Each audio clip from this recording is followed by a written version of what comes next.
OBC एकजुटीचा धन्यवाद सगळ्याला. कारण मी काही एवढा पक्का नाहीये बोलण्याला, पण तरी थोडंफार मला फक्त बोलता येतं जरांगे करता, मला काही दुसऱ्या करता बोलता येत नाही.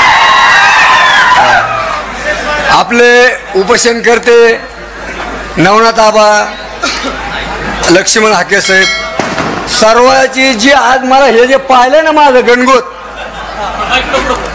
तर एक मला असं वाटायला लागलंय की खरोखरच आज ओबीसी समाज एकजुटीनं आणि एक विचाराने, जसं समजा आपली भावना आज जितकी दाखवली तुम्ही तितकी आपल्याला गरज आहे या गोष्टीची. कारण ते 3 बऱ्या सांगते, ते एक माकड आलेलं आहे ना आपल्या महाराष्ट्रात कुठून तरी, ते माकड 3 बऱ्या सांगतं की बा लेकर लेकर लेकर लेकर. हे बाकीचे काय दिसते त्याला, हे काही वेगळे दिसते का? त्याचे लेकर आपल्या ताटातलं खातो. अहो पुन्हा सांगतो मी अमकं झालं, मी तमकं झालं.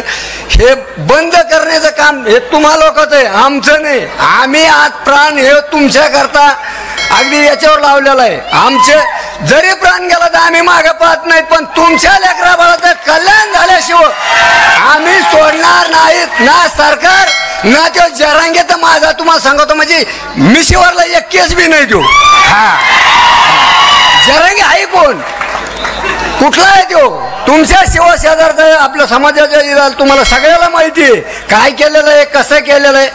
पण समाजाने जे डोक्यावर घेतलाय बरं का, जो त्या समाजाने डोक्यावर घेतलाय तो त्याला आता चावलाय तो समाजाला चावलाय.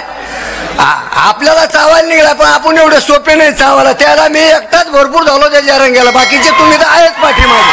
हा त्याच्या स्वतः करता कवा त्याने असा सामने यावा, अगदी कधी कपडे काढून त्या संग तयारी कुस्ती खेळण्याची. हो तो काय बाकीच्याला दाट्या देतोय, याला दाट्या देतोय, त्याला दाट्या देतोय, भुजबळ साहेबाला दाट्या देतोय. अरे तो भुजबळ साहेबाला काय दाट्या देतो? बटुळे संघाची म्हणा एक बार लढायला. हा भुजबळ साहेबाचा विषय सोडून द्या. हा ते तर इतक्या लेवलला कवा जायचास, काय जायचास, इतक्या लांब कवा तुला पावसायचास. पण तू तो शेजारी आहे, शिवशेजारी, आणि शिवशेजारून त्याला मागे आपण चॅलेंज केलेलं आहे. गेवराईत उभा राहाय किंवा घनसावंगीत उभा राहाय, तुझ्याकरता कवा जिंदाबाजी. मी एकटा त्याला भरपूर आहे. फक्त तुमची साथ आणि एकजूट होणं महत्वाची आहे. जर आपण ओबीसी समाजाने नाही दाखवलं तर तो माकड जे आहे तर माकड ह्या झाडावरून त्या झाडावर उड्या मारतं रव. हे झाड बंद करण्याकरता तुमची सर्व समाजाची अति गरज आहे. अति एकजूट होणं महत्वाची आहे. एवढीच 2 शब्द बोलतो आणि माझे 2 शब्द संपतो.